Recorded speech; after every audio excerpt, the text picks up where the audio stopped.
tivemos o incidente de 31 de janeiro de 2021, tivemos mais recente de Saurimo, que deu o julgamento histórico com 198 réus. Portanto, esta luandização da questão também está a ser um pouco parcial, o Joaquim Jaime. Alves, felizmente eu tenho estado a acompanhar alguém que tem um projeto mineiro na Lunda Norte e ele é filho de lá e falamos um bocadinho sobre essas questões. Há coisas que não chegam à comunicação social, que é a interferência das autoridades tradicionais no negócio dos diamantes. Há sobas que impedem que projetos diamantíferos arranquem, não funcionem. E a nossa população, sem ser tribalista, a nossa população do leste, os nossos irmãos, os quiocos de uma forma geral, historicamente são pessoas um bocadinho muito mais revoltosas do que os outros. Espero que não perca o foco. É outro debate mesmo, porque esta situação, e é uma situação agora, creio que é no AMBO, por causa da exploração de terras raras. Isso é um parênteses importante e vamos agendar para um próximo debate.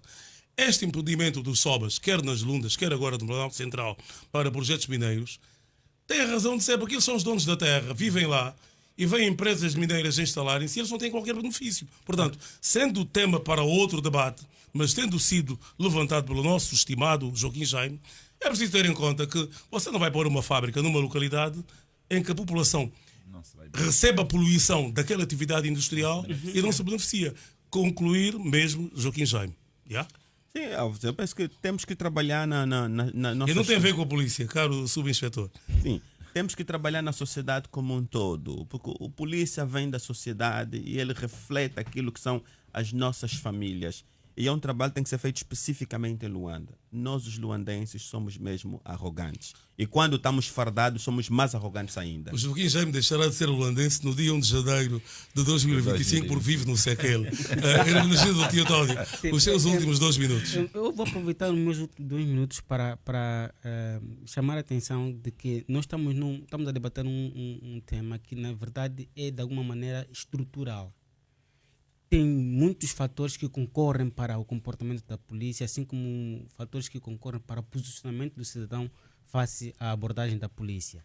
E aqui não devemos nos esquecer de que, ao longo de muitos anos, temos organizações da sociedade civil que muito se têm dedicado para trazer dados objetivamente comprovados que avaliam a postura e a percepção do cidadão. Aliás, a propósito, Teotónio, durante muito tempo, a JPD trabalhou com a polícia, quer na formação, quer no monitoramento, quer na constituição de bases de dados, e parece que com o tempo este trabalho deu em nada. Exatamente. É disso que estou justamente a me referir. Inclusive um Mosaico, o Instituto para a Cidadania, que tem relatórios sobre acesso à justiça. Nosso amigo Candeeiro, sim. Exatamente, onde a polícia aparece como um órgão central da administração da justiça, cujo cidadão não reflete confiança. Porque isto não é uma percepção subjetiva, está documentado. E é sobre esses aspectos que a nossa polícia devia aproveitar para se regenerar, para levar uma abordagem mais próxima ao cidadão. E olha aqui, José Fernandes, que há um elemento muito interessante nesse tipo de estudos, que traz inclusive elementos diretrizes da Comissão Africana sobre diretrizes do policiamento e detenções arbitrárias. Embora sendo um modelo de soft law, não são aplicados, não são vinculativos aos Estados, mas os Estados são chamados a olharem para elas, que do ponto de vista da formação e elaboração de leis, olhem para as condições, por exemplo, de policiamento na urbe. Uma das condições de policiamento na urbe que deve-se ter atenção é o facto da polícia, ao fazer as rondas à luz do dia, não estar munido de armas de fogo. O mesmo acontece para asseguramento da realização das manifestações, não estar munido de armas de fogo, porque é desproporcional, já que foi dito. E este documento da Comissão Africana e estes relatórios vêm justamente alertar aos agentes da polícia para que tenham atenção, porque o mínimo risco de descontrole emocional ou comportamental, temos mortes, temos incidentes que nós estamos a deixar de assistir. Muito bem. Carlos Roçado de Carvalho, em relação à nossa polícia, quais são os teus últimos 2 minutos? Eu sou das economias e adepto da economia de mercado, mas infelizmente a questão da segurança não é resolvida pelo mercado. Não é. A economia, o mercado não consegue resolver isso. E, portanto, tem que ser o Estado a resolver esse problema. E aqui o Teotónio falou numa questão, usou uma palavra que é regeneração. Senhor Subinspetor, os senhores têm que se regenerar.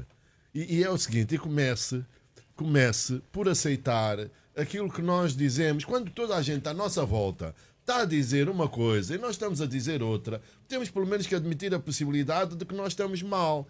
E eu percebo o seu olhar papel. para os dados. Senhor Subinspetor, eu percebo que o senhor tem, enfim, responsabilidades, é da comunicação e, portanto, não estava à espera que... É chefe de secção de estudos de segurança pública. Justamente. Eu vou-lhe pedir, depois vou ficar com o seu telefone e vou-lhe pedir que me dê os dados. Espero que não faça como alguém do Ministério das Finanças, que aqui prometeu-me dar dados, que depois não me deu. Mas, não, mas são públicos mesmo. Não são públicos, porque se eu tenho que pedir... Não, quando eu digo públicos, estou a dizer as nossas páginas. Aliás, já abordamos lá atrás. Dissemos lá atrás que... Eu estava a abordar para os dados, para o mas fim. para o final, para não cortar a vossa intervenção. Justamente. E, portanto, é preciso que haja uma mudança de atitude.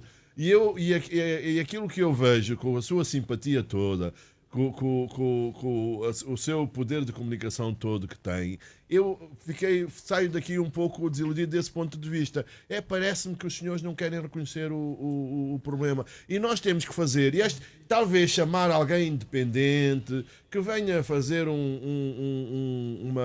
análise, uma avaliação, porque isto tem que se fazer. Nós não podemos ter...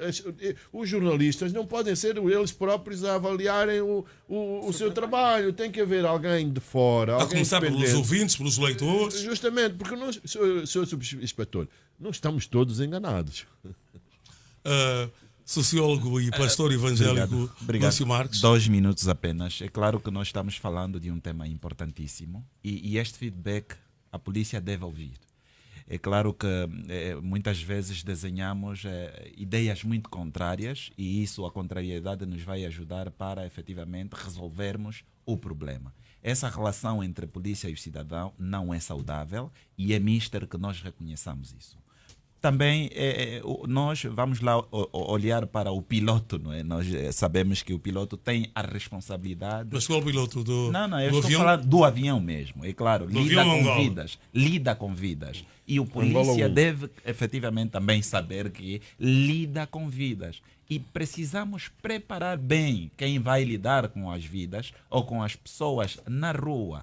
O que infelizmente tem se registrado, e é o que eu constato, é que efetivamente nós preparamos bem aqueles que vão trabalhar com computadores do que propriamente aqueles que vão lidar com as pessoas na rua. Aqui é importante, e vou também se calhar usar o que o Teotónio disse, né, sobre a questão da regeneração, e eu posso ir um pouquinho mais lá para frente, que é preciso reiniciar esse sistema todo para iniciar um outro, porque na verdade, conforme nós estamos andando, temos as condições necessárias, condições bem criadas para que existam estas lutas ou estes problemas dentro da própria polícia. Já para terminar, também a qualidade do polícia tem muito a ver com as condições que são dadas a este polícia. Polícia que não tem botas, polícia que não tem sequer dinheiro de táxi para ir em algum lugar, polícia que passa por todo tipo de dificuldades. O polícia não tem psicólogo, o polícia não tem um acompanhamento saudável. Portanto, nós não podemos ter um produto bom lá quando nós não produzimos bem. Já mesmo para terminar, um polícia bom deve ser produto de uma sociedade saudável. Subinspetor Inocêncio da Costa, chefe da secção de Estudos e Segurança Pública do Comando-Geral da Polícia, para o remate final. Exato. Primeiro, dizer que a situação de segurança pública no país caracteriza-se estável, porquanto não há criminalidade endêmica. A ONUDEC estabelece 10 homicídios a cada 100 mil habitantes, nós estamos bem nesse quesito. Há o normal funcionamento das instituições, livre circulação de pessoas e bens e usufruto de direitos. Do outro lado, queremos também aqui, expressar alguma preocupação, porque podemos perceber uma carga de abordagem crítica na ordem de 90%, muito voltada à polícia, quando no final até parabenizamos aqui o nosso colega do painel, o prezado muito bem, que foi o único que terá reconhecido na sua intervenção a necessidade de se trabalhar também na consciência de alguns cidadãos. Está a referir-se ao jurista Joaquim Jaime. Exatamente, o doutor Joaquim Jaime. Mas todos estamos de acordo com isso. Por favor. Exatamente, foi o único, não é, que olhou para a necessidade de se trabalhar na consciência de alguns cidadãos, também não podemos generalizar, que infelizmente teimam em enfrentar os polícias quando em serviço, porque nós estamos diante de uma instituição cuja missão é a garantia da ordem e tranquilidade públicas e existem mecanismos que o cidadão pode utilizar para a sua defesa e nos fóruns próprios, que deve fazer muitas vezes é não resistir à polícia, quando é convidado a ir à esquadra, que vá à esquadra e lá que acione, não é, os seus mecanismos de defesa. Mas, desculpe só, subinspetor, quase todos aqui falaram do caráter excessivamente repressivo da polícia e da atuação contra o cidadão e não propriamente pelo cidadão. A Polícia Nacional é uma força de segurança pública e a presença da polícia deve primeiro instaurar o sentimento de segurança, ou seja, deve instaurar segurança e não ordem. Insegurança, exatamente, nem desordem. Nem desordem, segurança e ordem. Porque onde há um polícia fardado,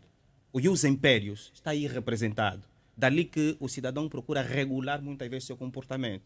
Com isso, não estamos a dizer que a atuação do polícia deve ser abusiva, não. Estou a me referir à polícia enquanto instituição, e tendo em conta aquela que é a sua missão, está estabelecida no 209 da CRA, com a epígrafe Garantia da Ordem, e também no 210, assim como o 152, que é o 152/19, não é? E temos também aqui a Lei 6/20, não é? Que é a lei de base, que são, na verdade, os dispositivos legais que regem as atribuições da própria atividade policial. Pronto, levantamos essas questões para fazer perceber que é necessário que o cidadão também tenha um conhecimento da missão real da polícia. E nós, enquanto analistas, só para terminar, aqui os analistas, queremos também apelar que tenham muitas vezes a postura da psicoeducação, em que estejam voltados a despertar a necessidade das famílias, trabalhar na construção da sociedade que auguramos ter, porque a sociedade é a representatividade alargada das famílias. Dali que, se trabalhando nas famílias, estamos a trabalhar quer no cidadão que deve respeitar, tem usufruto de direitos e o cumprimento de deveres, e também do outro lado temos o polícia que se estabelece. Incidentes como este que resultou na morte da cidadã no Rangel e no espancamento quase fatal do vosso colega, podem ser evitados? Podem ser evitados. Podem ser evitados como? Primeiro, quando o cidadão perceber que a missão da polícia é a garantia da ordem e a tranquilidade pública. Dali que, vendo um polícia, não é? Quando convidado a acompanhar para a esquadra, que vá e lá acione os mecanismos de defesa, porque existem protocolos próprios. Segundo, é que queremos também fazer perceber que a polícia intervém só porque levantou-se aqui uma questão, parece que, de um certo descontrole da própria situação de segurança, que não corresponde à verdade. Por quê? Porque a situação de segurança pública está controlada, porque a intervenção policial obedece 3 níveis. Nós temos as forças do primeiro escalão, que estabelecemos que a polícia de ordem pública, quando é chamada, e se a situação evoluir, o nível da ameaça evoluir, temos a URP, que é a Unidade de Reação e Patrulhamento, e se evoluir para um estado crítico, nós temos a polícia de intervenção rápida, para dizer que a própria empregabilidade de força depende da evolução do cenário. Se há uma mudança do cenário, se o cenário se torna crítico, claramente que o nível de intervenção e o protocolo policial vai subindo, acionando os escalões estabelecidos.